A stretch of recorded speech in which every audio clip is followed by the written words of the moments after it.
if a Pentagon report revealed that, on the chessboard of the Western Pacific, one side had quietly deployed more than 600 pieces that the opponent could not intercept, how would the game unfold from there? A conflict that erupted in the Middle East in late February has, in fact, laid the answer out on the table. At that time, the United States and Israel launched military operations against Iran. Although precision strikes eliminated dozens of high-ranking commanders and destroyed a large number of military targets, subsequent developments took them by surprise. Iran subsequently launched dozens of rounds of counterattacks, directly destroying multiple U.S. military bases, military headquarters, and even critical facilities such as the THAAD system and the PAVE-PAWS radar. One detail from this retaliatory campaign is particularly noteworthy. Iran's Khorramshahr-4 missile penetrated Israel's much-touted 7-layer defense system. This ability to render defense systems virtually useless is precisely the core value that hypersonic missiles demonstrate in modern warfare. Shifting our focus from the Middle East to the Asia-Pacific, the U.S. Department of Defense highlighted a disturbing reality in its annual report on Chinese military power released late last year. China's inventory of operational hypersonic missiles has surpassed 600. What does this number signify? To put it simply,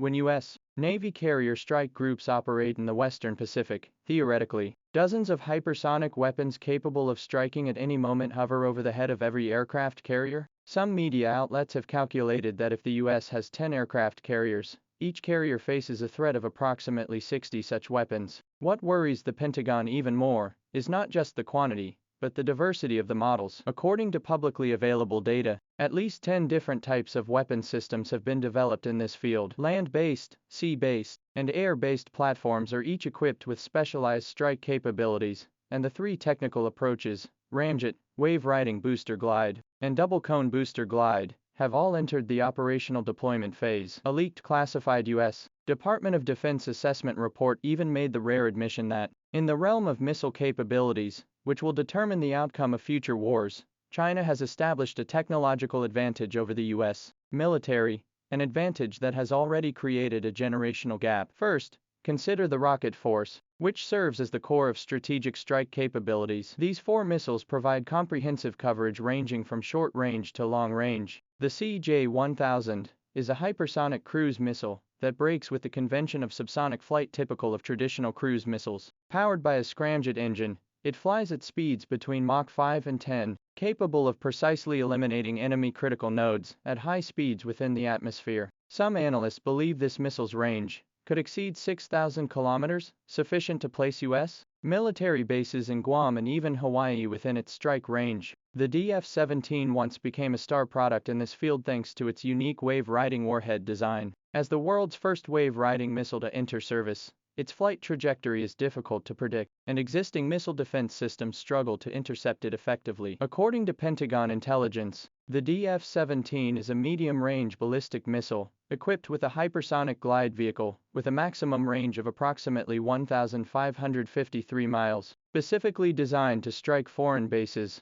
and naval fleets in the Western Pacific. The latest information indicates that the missile's warhead has been modified to a symmetrical double-cone design, suggesting that its performance continues to improve. The DF-26 is a versatile missile capable of both nuclear and conventional strikes. Its upgraded variant possesses the capability to strike fixed ground targets and large, moving surface targets in the open sea, with a range covering the second island chain, making it highly valuable for strategic deterrence. As a later addition to the long-range strike arsenal, the DF-27 boasts an even greater range, addressing the previous shortfall in long-range hypersonic strike capabilities and extending the reach of strategic deterrence even further. Turning our attention to the maritime domain, the 4YJ series missiles currently in service with the Navy are specifically designed to engage moving targets at sea. The YJ-17 is the basic ship-launched variant, featuring a wave-riding design similar to that of the DF-17. Essentially a glider, it is capable of skip flight at the edge of the atmosphere,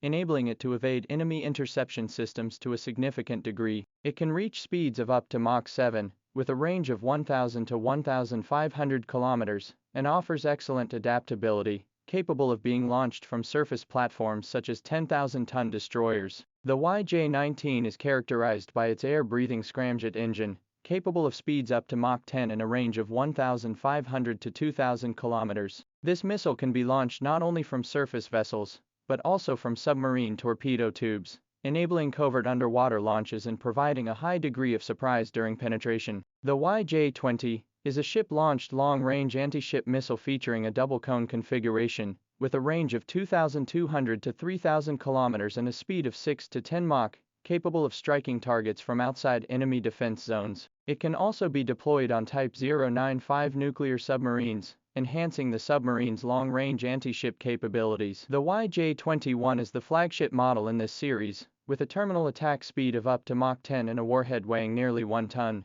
Relying on its immense kinetic energy, it can directly penetrate an aircraft carrier's special steel deck with a strike accuracy of within 10 meters. According to foreign media assessments, just 6 of these missiles would be sufficient to completely disable an aircraft carrier. The U.S. Navy's active Aegis systems would have virtually no reaction time against strikes traveling at such speeds. In terms of air power, the Air Force is equipped with the Jinglai-1, an air-launched long-range hypersonic missile primarily carried by the H-6N bomber. Leveraging the bomber's initial altitude and speed, the missile's range can be further extended. Some sources indicate its range may reach 5,000 to 8,000 kilometers, enabling strategic strikes to cover more distant regions. In addition, the Air Force is equipped with the PL-17 air-to-air missile, which flies at speeds exceeding Mach 6. By the definition of hypersonic missiles, this missile is also classified within this category. There are also reports of the existence of the PL-21, which is said to have a range of up to 1,000 kilometers and a terminal velocity of 9 to 10 Mach.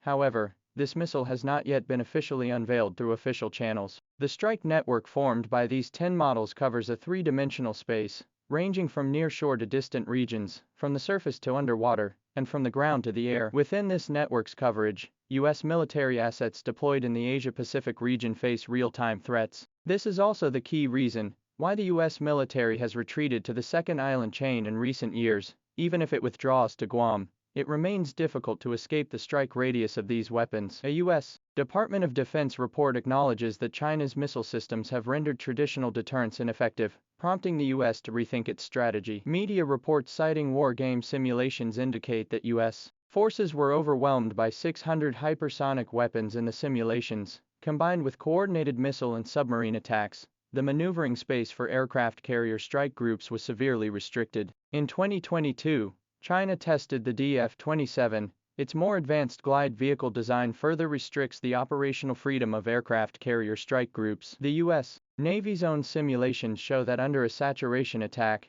the fleet's defensive capabilities would be rapidly exhausted, ultimately leading to a breakthrough. During the Cold War, Soviet leaders criticized aircraft carriers as floating coffins. At the time, the U.S. did not take this seriously, but today these concerns are being validated once again. Looking back at the figure of 600 missiles disclosed in this U.S. Department of Defense report, it actually reflects an established reality in the field of hypersonic weapons, a key area that will determine the future of the battlefield. The advantages in both technology and scale have become quite evident. These more than 600 missiles serve as both a shield for coastal defense and a sort of strategic deterrence. Any force attempting military adventurism in the relevant waters must carefully calculate, before taking action, whether its aircraft carriers, military bases, and defense systems can withstand the dual impact of such speed and volume. As some analyses have pointed out, this represents not merely a quantitative increase, but a qualitative leap in the refinement of the system. When missile trajectories become unpredictable, when defense systems prove ineffective, and when the cost of war is raised to an unbearable level, the needle of strategic balance has, in fact, already shifted.